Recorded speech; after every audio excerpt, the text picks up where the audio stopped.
Okay, here we go. This meeting is to discuss how a contest in the virtual environment runs. Things like who does what, who's a participant in the contest, how does a speaking order get chosen, who are the chief judges and what do they do exactly.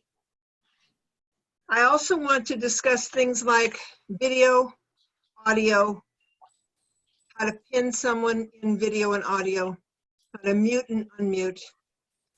As speakers, what your view looks like. As judges, what your view should look like. And as audience members, what their view should look like. The last thing I'm going to discuss is something called the contest flow, which is how does it go from the speaker to the judges to the voting to the winner. So the first thing I want to talk about is the functionaries in this contest.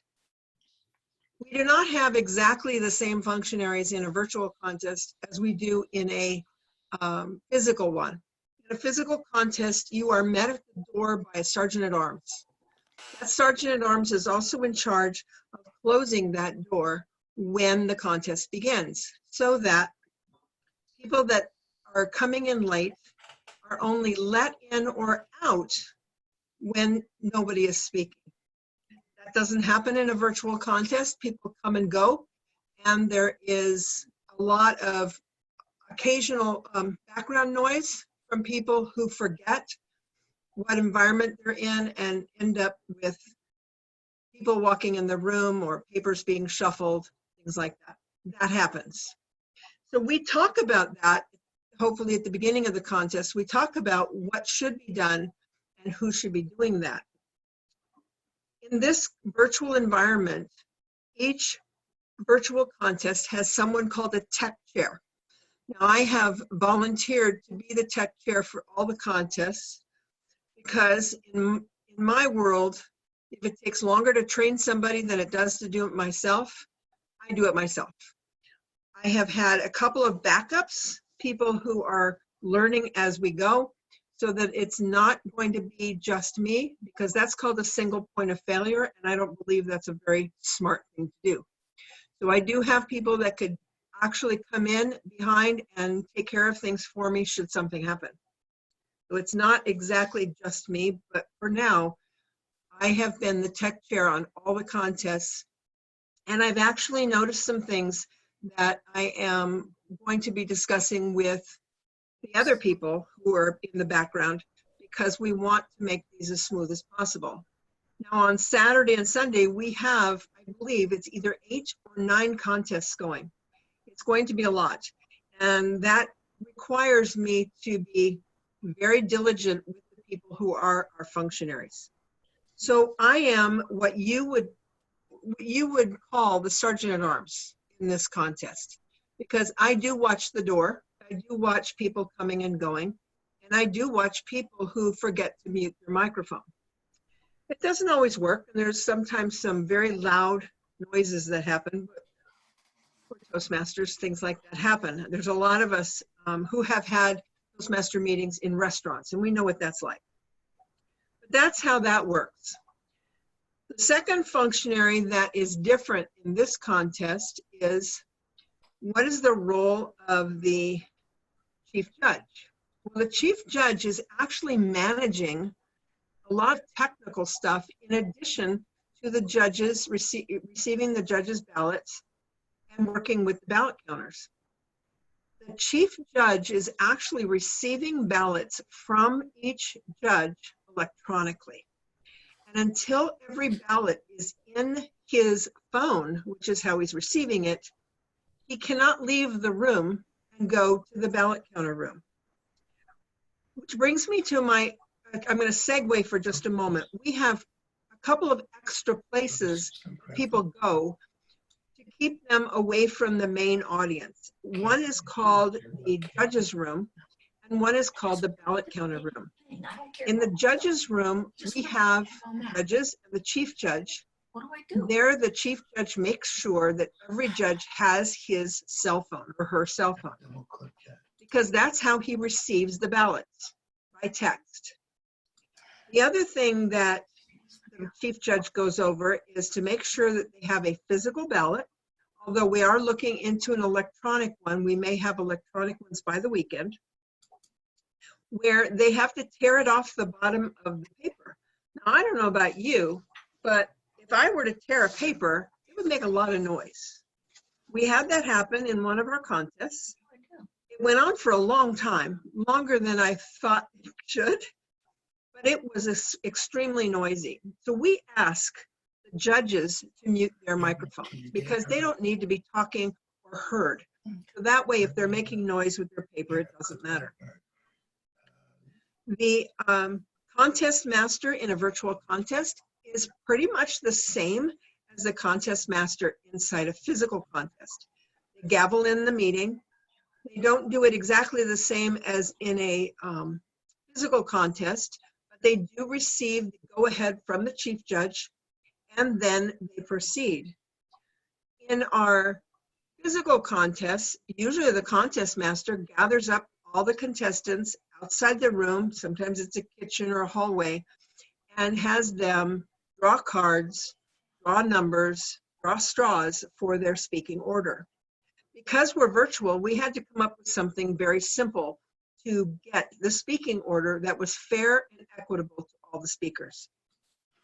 And I have to thank Maurice Domino because he decided a long time ago that this should be the simplest process ever. So he suggested that we draw names out of a hat. Well, this is actually the simplest thing we do during this entire contest. It's simple because it's not digital. It's just names in a hat, and the contest master holds those names up in front of the camera. One of the things that we like to see done is the contest master to repeat the names to the judges after the names are drawn. And once that's happened, then the judges have an opportunity, should they need it, to ask if they could get that name again or the order again, because you never know. There could be some distraction on their side. So, and that's important. They need to have those names. The other thing we've started doing is typing the names inside the chat in the speaking order so that anybody looking at the chat can see them. Audience members, the judges, anyone. And that way, if something is wrong or it's out of order, somebody can raise their hand or bring it up in chat. The speakers are my next biggest, they're not functionaries, but participants in a contest. And to me, they're the most important people because they're the ones coming with the bravery and the skills to make it entertaining for all of us.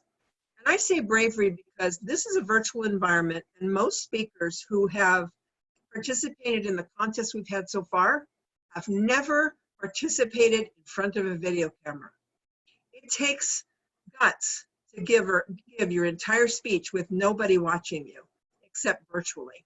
And this has worked out very, very well. Our speakers have practiced. They've been on these training calls. They have checked their audio. They have checked their video. We've only had a couple glitches during this contest, and we've run a lot of contestants through. So I'm very proud of the speakers that have participated.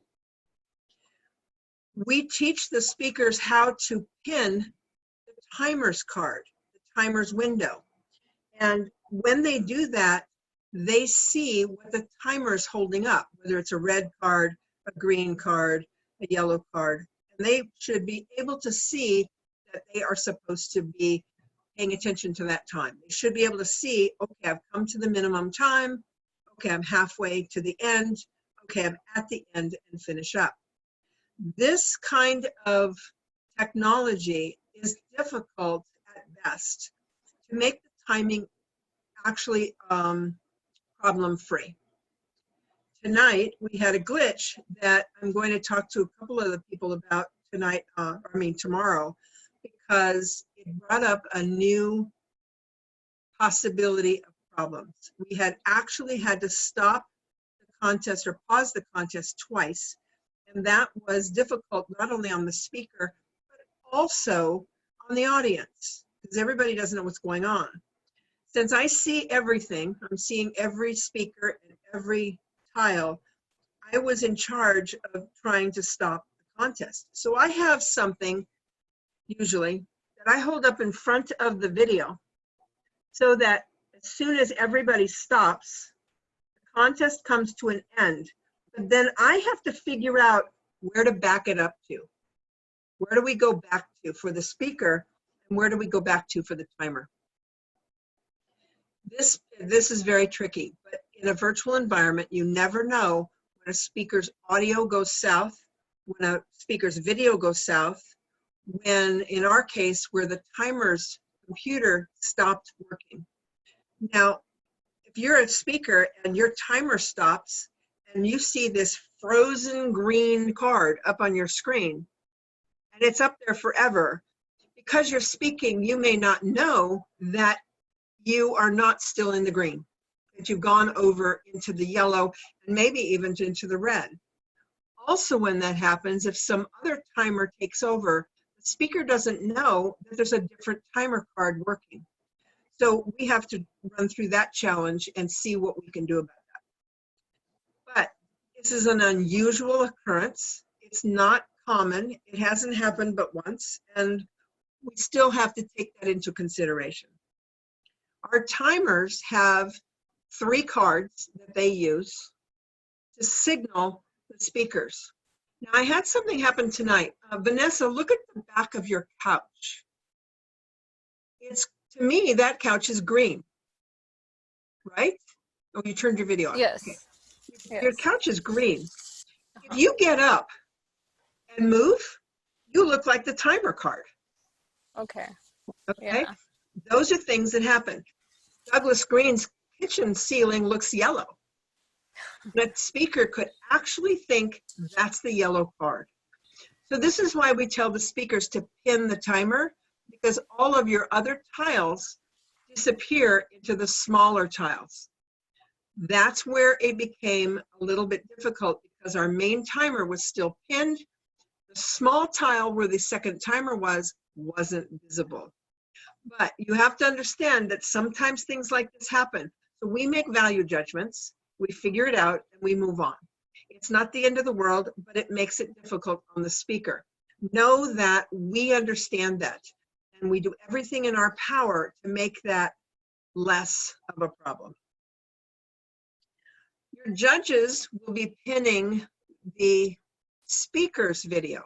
The reason for that, 2 reasons. One, they can see the speaker full screen. And secondly, they're not paying attention to the timer. And this is actually a benefit over physical contests, because oftentimes a judge will see a timing card that goes up when they're not supposed to take that into consideration, and inadvertently mark a speaker down lower than they would have had they not seen that card. Well, that person went over time anyway, or they think they did, so I won't give them very many points. Where if you can't see the timer card, you're going to judge based on the talk itself and nothing more. So that's an advantage in my book. Your audience, the speaker's audience, the Functionaries audience, tonight was a little distracting for some of my judges. However, for the speakers, it actually is more like a physical contest than anything else. Because when you're giving a speech and you hear reaction, as a speaker, that makes a big difference to you. It means something. It means you're getting through. If you don't have that, it's just you and your video camera, and you don't know how you're being received. So we have allowed audience members to unmute their microphone during speeches. Judges, you'd have that in a physical contest as well, because you would hear the audience laugh or suddenly clap or woohoo or anything like that. So you do need to realize, even though this is virtual, it is not completely quiet, which is why we tell the judges to pin the speaker's audio or video so they can see them. That way, no matter what happens in the background, you can adjust. So here's the flow. We have the tech chair opens the meeting. In this case, it's me. And then I call in the contestants to check their audio and video. Now, I do that alongside calling in the judges. But I place the judges in a judge's room so they can talk to the chief judge. And I continue to test video and audio with each speaker. Sometimes that goes very fast. Sometimes it goes very slow. We had one contest that was actually delayed 20 minutes because the two of the speakers, their video was horrible and their audio was even worse. And one of them completely froze and had to start over. These things happen. We live in that kind of virtual reality and we had to adjust for that. However, had I not tested their audio and video beforehand, I wouldn't have been prepared for what happened during the contest. Each one of them, the two that had difficulty, also had difficulty while they were speaking. One of them I had to stop because he actually froze, completely froze to the audience. I stopped the contest. We corrected the problem. He fixed his issue. I backed him up to where he was when he froze, and he began again with the timer. The speech rulebook allows 30 seconds extra time for any speaker who has technical difficulty. Now that can mean anything. Power outage, the virtual contest actually freezes altogether. Anything technical or problematic during a speaker, they get an extra 30 seconds. But what if it happens 2 or 3 times? What if it happens during the speech over and over and over again? This is where somebody has to make a value judgment. Somebody has to make a call. Well, in the digital world, there are no rules for this. So I usually confer with at least 2 other people, and we make a decision based on what we saw, what we heard, and what actually happened in this virtual world. I have read online from other contests that they've just started a whole contest all over again. I've heard where they've started a speaker all over again. They're doing all kinds of things to make it as fair as possible. We are doing the same in District 52. We are looking at everything that happens and trying to make it as fair as we possibly can for all the people concerned. And that's basically what we're doing. We can't predict, and that's the problem. You can't predict whether it's all going to go great or if something's going to happen. So here's the flow. We get to the room and I grab the speakers and I put the judges into a room with the chief judge, and the speakers one at a time stand up where they're going to speak. I look at their audio and I look at their video to see if I can see them, and then I listen to their audio. Are they clear? I make them talk because oftentimes during the talking, the video and the audio will start to chunk. It'll start and stop and start and stop. That's someone who needs to check out their computer and move on to the next person. Once I have checked every speaker through, I then check with my chief judge to make sure he's done with the judges. And then I create what's called a ballot room. Now, the ballot room is created by me from the back end to contain the 2 ballot counters and the chief judge. Now, they don't go in this room right then. They just have that open when I'm ready. Once that's all done and the chief judge is done with the judges, he announces to me either by text or he brings himself back into the room and tells the contest master that he's back. That is not the same as the chief judge announcing that the contest is ready. That's the contest master's job to ask. And the contest master needs to do the speaking order before we gavel in. Because remember, we didn't have that. So they draw the names out of the hat. Usually they put the names on cards, hold the cards up with the name on it so everybody can read it, and then pick the next person. Once they've picked all the speakers, they repeat the order, and I type it in the chat. Or the tech chair types it in the chat. Now, when I've had other people on the call that are backing me up, they're typing it in the chat, and that makes it easier on me. Once that is done, and it's repeated for the judges. We ask if everybody got that information, and then the contest master asks the chief judge if all the functionaries and contestants have been briefed. This is where it begins to look more like a physical contest. The chief judge announces, yes, all the functionaries and speakers have been briefed, let the contest begin. The contest master then brings the first contestant forward by calling their name and having them pin the timer video. Because remember, they've been doing something else. They've been sitting waiting. So there's a kind of stall. They pin the video and they get in position, and then the contest master says their name, speech title, and their name. The speaker then begins within a reasonable amount of time, and the timing begins. Timing cards go up at green, yellow, and red, and then the contestant finishes. The timer recorder, which is a secondary timer in the room, records the time that they have recorded and keeps it on a tally sheet.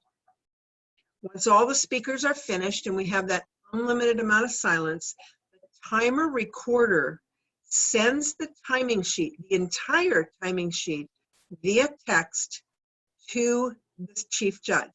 Now that is done using a cell phone. They take a picture of the timing sheet so we have an official document, not a typoed one, because that way we don't have any errors. And that's sent to the chief judge.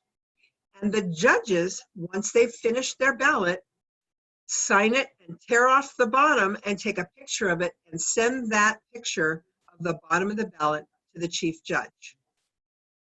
The ballot counters are moved into the ballot room, and the chief judge remains inside the room with all of us collecting ballots. Once that's done, the chief judge announces that they've got all the ballots, and I move that person into the ballot room. From then, we get to do what we normally see in a physical contest, and that is district announcements, interviews of the contestants, etc. On our next contest, I'm going to have to make sure I have a conversation with the contest masters to make sure it's really short, sweet, to the point, because we have only so much time between. And we can't do a long interview on anyone if we don't have the time.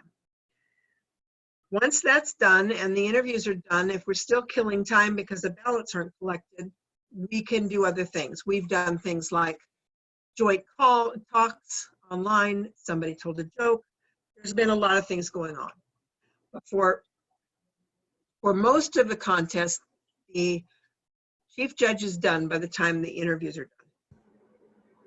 Once the interviews are done, the chief judge takes the results form, the same form he would normally hand to the contest master, and sends it via text, not only to the contest master, but also to the tech chair. That way, two people are reading it just in case. We did have one contest where the names were read wrong because the person wasn't wearing their glasses, and we had to correct that. And just like in a physical contest, the ballot counters and the timers have the right to stop the announcement and get it corrected before it's set in cement. So that's what happened. We corrected it. The right people were acknowledged, and then the next contest began.